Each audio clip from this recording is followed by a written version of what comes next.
Hello, Night Nation. Trace Trylko, joined by Robert Aronoff, 2 letters, 2 words on Twitter. We are in Fort Worth, Texas. The Knights have rallied, get a 35-34 win over TCU, move to 3-0 to start the season. What did we just watch? What we just watched was a tale of two cities, or a tale of two halves, because they could not be more different the first half and the second half. Knights made big defensive stops in the second half. KJ Jefferson got hot. Kobe Hudson got even hotter. And all comes down to a missed field goal attempt by TCU. Knights victorious. The reverse Baylor. They come back in big fashion. Let's hear from Coach Malzahn and players. Yeah, it's got to be up there. I mean, it kind of reminds me a little bit when we played Boise that first year. We were down by 21. Same thing. The difference is we were on the road. And this was a very talented team.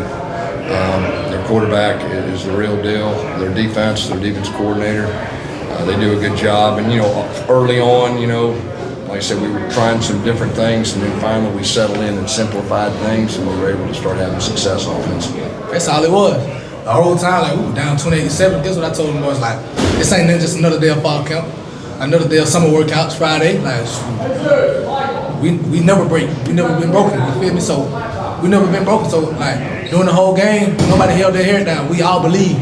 All we needed just a little momentum, and when we created that momentum, we capitalized and we stayed together as a team, and we pulled it out. And I'm just so thankful because I just seen everybody fight. That's one of the best wins I ever had in my life. That is the best win I ever had in my life, and it just means that's the most meaningful win ever to me. So actually, I was on a knee behind the kicker, and I had my face covered. Coach Malzahn walked by me and said, "Uncover your face and watch it. We got this one already." So once he said that, I just looked and I watched it, and he missed it. So just having a coach like that just had that confidence, that knew that we had the game won, and just you just love playing for a guy like that. So I just just give it all grace to God. Were you just too nervous to watch? Is that what it was? I was. But then once they told me it was like 58 yards, I'm like, oh no, I should be good. I can watch it. So and then like I said, Coach Malzahn told me hey, we got the game won. Just you look at it. Let's get ready to enjoy the moment. So. That's what we got to get it close. We talked about if it gets to the fourth quarter, we're going to win the game. That's what we talked about in our team meeting before we left. So it was just one of those deals. We got to chip away. We got to chip away. Make a play on defense. Make a play on offense. And I think we hit a deep one to Kobe down the middle. And then we came back and we hit him on a little glance, and he scored a touchdown. And then that kind of just all right. Now we're getting close enough, and that kind of gave our sideline some life, I think. We came out. We was down by what? 21? We down by 21? Yeah, we down by 21. I told my guys, I said, man, just keep your head up. We not out of this game. We got a whole lot of clock left. Let's go out here and execute. Players won, and we're gonna dominate what our job is. And that's how you guys did. It's now in 2 seasons. How much sweeter does this make this ride home now? Yeah, it's completely different. You're just proud of your team. The locker room as good as it gets. When you win in college football, it's hard to win on the road in college football.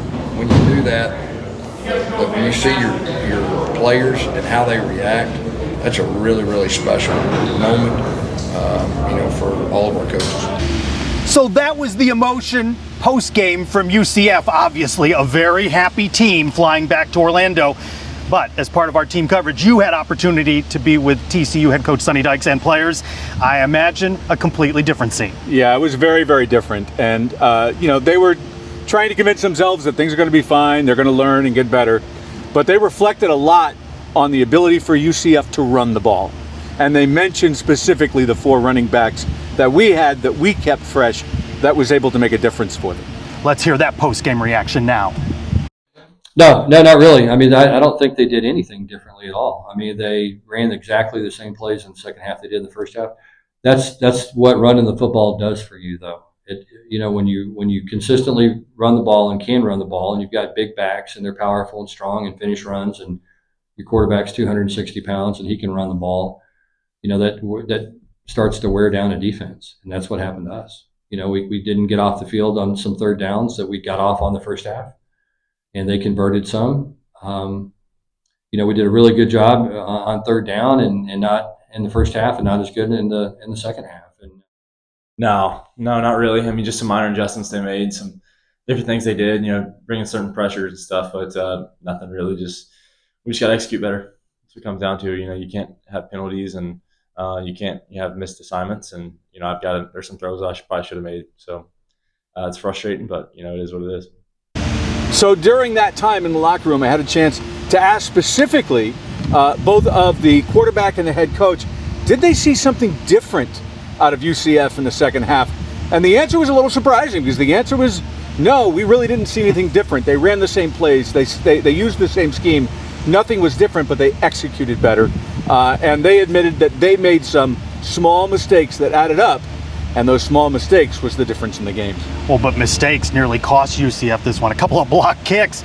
The Knights in the first half especially could not get off the field on third down, and, you know, not creating turnovers, and there are a lot of things to work on. But you know what? This is a 3-0 team that just had a tremendous Big 12 win on the road, where the Knights struggled in close games, got a close game win on the road in Big 12. Come from behind, head into the bye week 3-0, Robert. And then, you know what? Colorado awaits, and that will be interesting. And we will have that covered. For Robert Aronoff, 2 letters, 2 words, I'm Trace Trylko. Go Knights! Charge on.